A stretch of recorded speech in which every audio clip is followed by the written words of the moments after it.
Good morning, Mr. Buffett, Mr. Munger.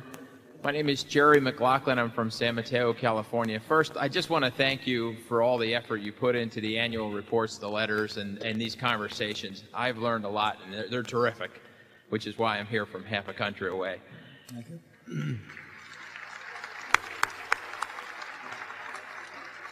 You know, you've said that great companies are those that have an economic moat. And I understand that phrase to mean a sustainable competitive advantage. Do businesses begin their lives with sustainable competitive advantages, or must that be developed over a very long time? And then, what are the fundamental bases upon which you've seen companies successfully develop sustainable competitive advantages? Of those, which do you think is the most enduring and which is the least? Well, sometimes they can develop it very quickly. I mean, I would say that Microsoft, in terms of the operating system, that was a relatively quick development. But that was an industry that was exploding and things were changing very fast. On the other hand, if you go back to See's Candy, which started in 1921, there is no way you could build a sustainable competitive advantage, at least that would be recognizable in times measured shorter than decades. I mean, you opened up one shop at a time and nobody had heard of you originally, and then a few people did. And boxed chocolates were something that people may have bought once or twice a year for holiday occasions or whatsoever. So you weren't going to embed yourself in the minds of Californians in 1 or 2 or 5 years just because you were turning out an outstanding box of chocolates. So it depends on the way the industry itself is developing. Walmart has done a fabulous job an incredible job in quite a short period of time. But even they took it in the small towns and they progressed along and refined their techniques as they went. But I would say that there could be things in new industries.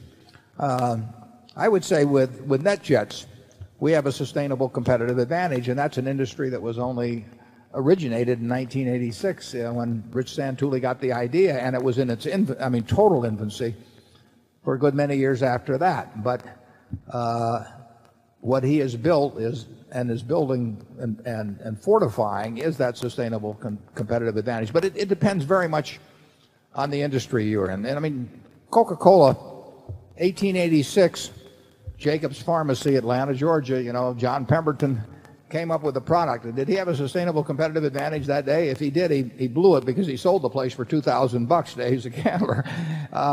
He did, and it took decades, thousands of competitors over that time, and but they were painting one barn at a time and designing one Saturday Evening Post ad at a time and all of that, and Pebbles, around the world in World War II, General Eisenhower went to Mr. Woodruff and he said, I want a Coke within the arm's length of every American serviceman. He said, I want something to remind him of home. And so he built a lot of bottling plants for Coke around the world. And that was a huge impetus, but that was what, 60 years or so after the product was invented. So it takes a long time in certain kinds of products, but I could see certain areas of the world where a huge competitive advantage was built in a very short period of time. I would say that probably in terms of animated feature-length films, for example, Walt Disney did that, and after Snow White and a few more, it took him a while till it could cash in on it. But it became Disney and nobody else in that field for quite a while, and fairly quickly. Charlie? Yeah, there are a lot of different models that create a sustainable competitive advantage, and there are also some models of where you can lose it very fast. You just ask Arthur Anderson. That was a very good name in America not very long ago. And I think it would be harder to lose the good name of Wrigley's gum than the good name of Arthur Andersen. I think there's some perfectly remarkable competitive advantages that people have gotten over time.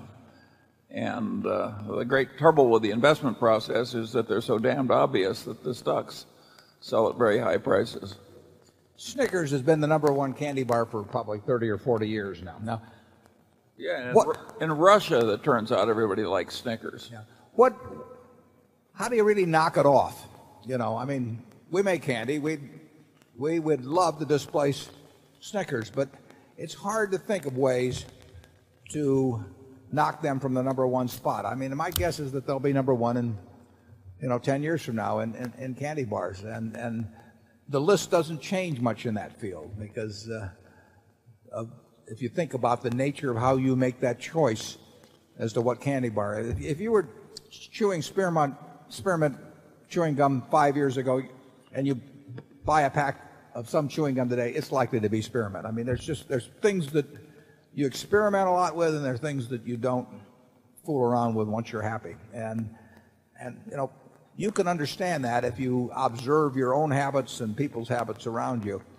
But there's usually if something can gain competitive advantage very quickly, you have to worry about them losing it quickly too. I mean, when an industry is in flux, there are a lot of people that think they're the survivors or the ones that are going to prosper where it turns out otherwise.